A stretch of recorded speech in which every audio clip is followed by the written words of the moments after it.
Boom. I love that new intro. Mr. Michael Storey, welcome back to the podcast. We had the real Jay-Z taking your seat last week. I'm glad to have you back, though. It's good to be back, Walt. And I got to say, I love that intro, too. That gets me fired up.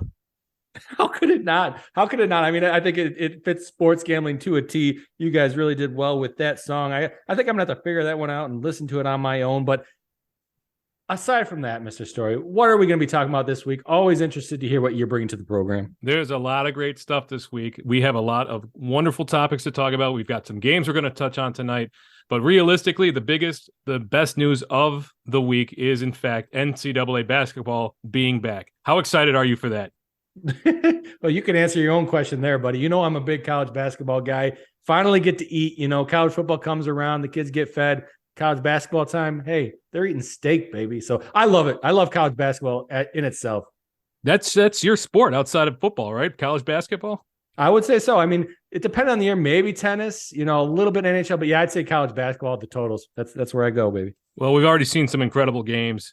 Just last night, we're recording this on Wednesday, so just last night we had Michigan State taking down Kentucky in a double overtime, incredible all-time game. That was fantastic. And of course, we had Kansas, number 6, beating Duke 69-64 last night in the late game. What an incredible couple of games already this year, and the season is 3 days old. It's incredible. That game last night, I'd let you. What was that game we were watching? UCLA. It was the semifinal game, I believe. UCLA. Somebody. We're over at Ciru's house. That was an exciting game. But the game last night, as we're recording this, it was Tuesday night at Michigan State Kentucky game. Man, that was a doozy. Anybody that had player props going into double overtime, you had to love it. I will say, Mr. Hogard, 5 rebounds, over 3.5 plus 105, covered nice. Don't ask me why I know that, Mr. Storey.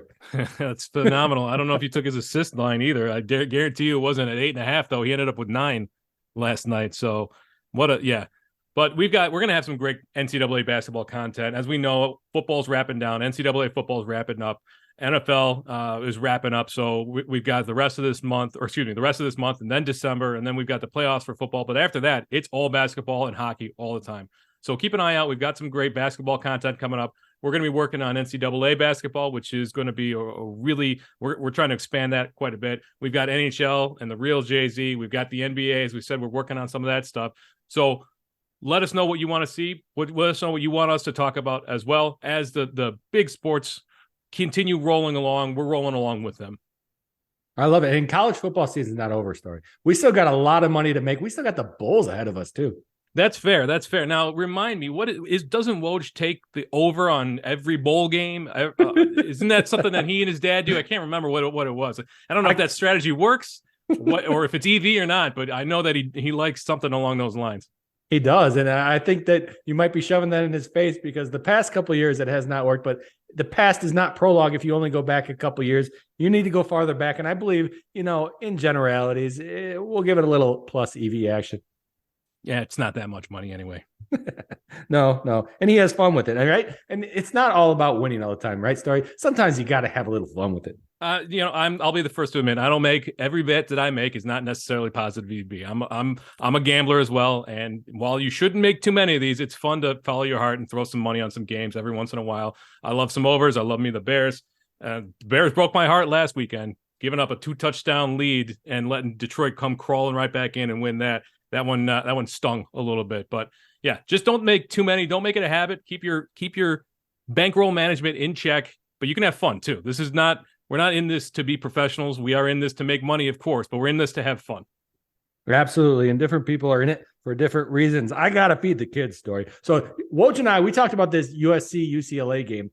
I was hoping maybe you could bring us a little bit insight into that game. You got anything rolling over there at SBI? Yeah, so that game is on Saturday night. That is at 7:00 Central Time. Number 7 USC at number 16 UCLA. I'm the over right now, 75.5. Give me all the player props in that. Give me all the guys in fantasy. Give me everything related to that. We're going to have just a shootout of a game. Both of these teams can put points up in bunches. Caleb Williams has been phenomenal this year. Now, unfortunately, USC did lose their dynamic playmaker out of the backfield, Travis Dye. He's done for the season. We don't know who's taking over that backfield. It might be Austin Jones, might be Brown. We're not quite sure yet. The big question on USC side is Jordan Addison. Is he fully healthy? Is he back? He played a few snaps last week coming off of that knee injury, but that was against Colorado. They probably didn't need him. If he's back, USC, let's see what the spread is on this. We've got USC -2.5. And then on the other side, UCLA, Zach Charbonnet, he looks healthy, but Chip Kelly's done this twice now where he's suited up. He's gone through warmups, that being Zach Charbonnet, and didn't play a snap. So he likes to play some fast and loose with the injury report. So I'm really excited about this. This line has moved down from 3 to 2.5 and it's creeped up from 74.5 to 75.5. People want to watch these two guys shoot it out. These two teams shoot it out. So I like USC, though. I think they're a better team. I think they've got more playmakers on offense. Neither defense is going to be lighting the world on fire. And so I do think they're going to put up points. But I like USC at -2.5. Give me that. If it's under a field goal, give me USC. Well, hey, buddy, we're taking the other side because you've already listened to the podcast. You know I am taking UCLA +2.5. Let's cut the books out. Let's go heads up. Did you catch Woj and I heads up Georgia, Tennessee? I did. I thought that was pretty good.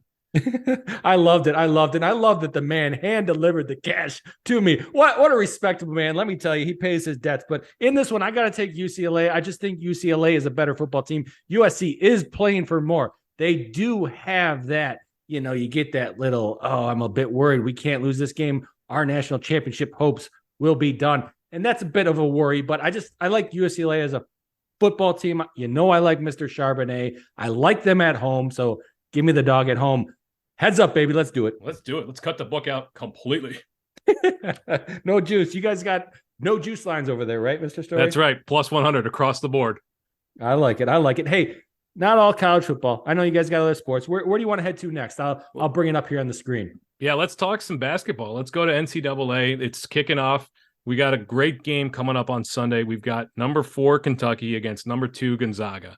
Sunday night, November 20th at 6:30 p.m. Spread and total TBD. Of course, these guys have a couple of games left. Gonzaga's playing right now as we speak. They're up they're down 23-26. They did beat Michigan State back last week.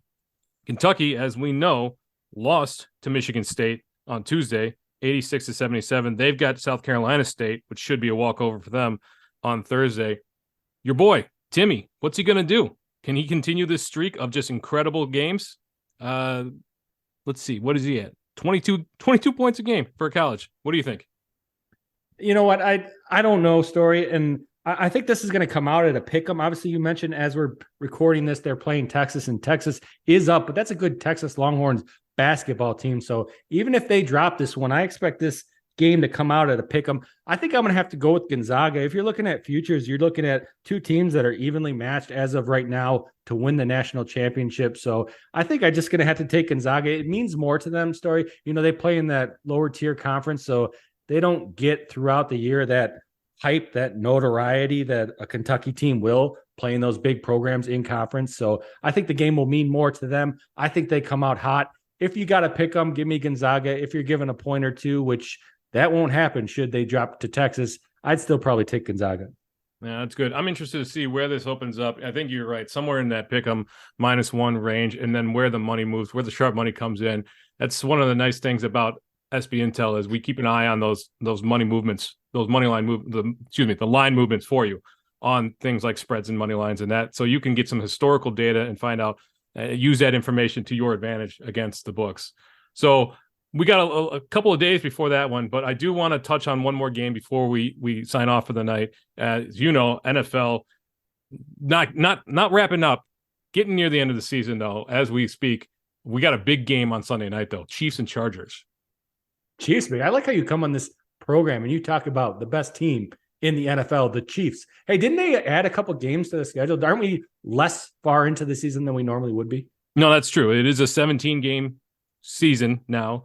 So they also changed the playoff schedule so that, the playoff seeding so that only one team gets the bye. So big battle between the Chiefs and the Bills. Who's going to be the number 1 seed? Who's going to get that bye? That's going to be come down to the wire, I think, because you've got the Bills have dropped 2 in a row. The Chiefs have done great recently. They're still putting up points like nobody's business. Let's see. They haven't lost. So they've just won 3 in a row. They did lose to Buffalo. So Buffalo's got that tiebreaker. But yeah, so Chiefs and Chargers, Sunday night game. We've got Chiefs -6. And then our over on there is, you can scroll down a little bit, 50.0. So right now it's 50 even. This is a game. The big questions here are, Chiefs have a lot of playmakers on offense. Whether or not Juju Smith-Schuster is going to be back, he got knocked out with a concussion last week. Doesn't look good. But they've got guys that can step up in his place. We also know that Mecole Hardman is hurt, and these guys don't really want to run the ball. So Patrick Mahomes, can he overcome? Almost always. That's generally just who Patrick Mahomes is. On the other side of the ball, got Justin Herbert, and he's been dealing with injuries to his playmakers. So Keenan Allen, just the longest hamstring injury of all time. Mike Williams is hurt. Can guys like Josh Palmer and DeAndre Carter, can they step up? Josh Palmer thought he was going to be the guy, only put up 50 yards last week. They've just been struggling. Austin Eckler can't do everything on there. I like the Chargers. I like that program. I'm not sure how much longer they're going to stick with Brandon Staley just because he's not putting it all together. Great team, great talent. They are struggling. But give me the Chiefs, right? The Chiefs are just going to – they don't kick field goals. They go for it. Andy Reid is just aggressive. They got – if it's not Mecole Hardman, it's Kadarius Toney. In the backfield, it's Pacheco, it's Jerick McKinnon, who caught 8 passes, a running back catching 8 passes in a game that they were leading the entire time last week. So I like it. I like the Chiefs to win by a touchdown. Give me the Chiefs -6. I like it, Story. I like that you're picking the right side. And I'm going to go on the side a little bit here. You know, maybe it's because of the NFL and I just kind of fell asleep. But you were talking about Juju Smith-Schuster.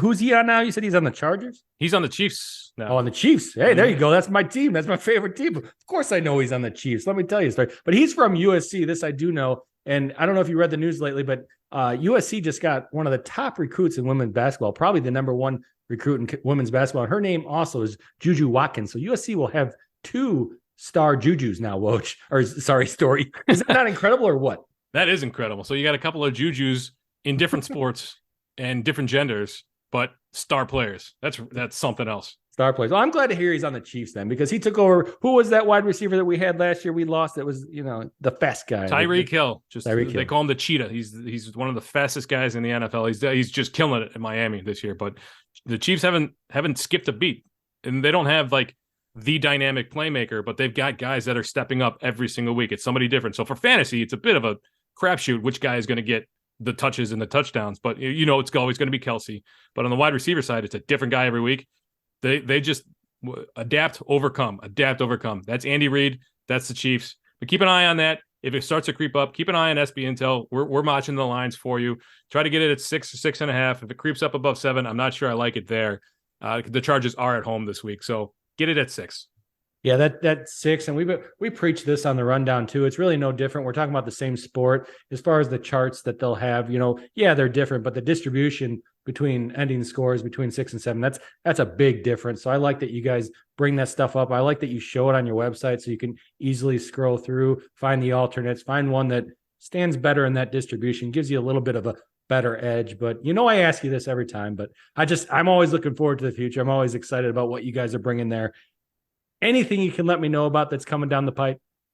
Yeah, a lot of good stuff. We're still working on blog posts. We're still trying to get as much content as we can out there. A lot of a mix of evergreen and a mix of evergreen and a mix of timely content for different sports. We're touching on different things. We've reached out to a number of different experts on different sports, but let us know. To the Rundown Nation, let us know what you want to hear us talk about, what you want to hear us write about, what you want to hear us talking about on social media. We're open to it. We've got experts in every sport that are working on different things, but it's a lot. There's a lot of sports that we cover. So if there's something specific that you want to see, a game you want to talk about, let us know. Shoot us a tweet, DM us. We're on Facebook. We're on Instagram. We're on Twitter. You can find us on our website, sportsbettingintel.com. You can drop us an email. Let's go. Let's go, baby.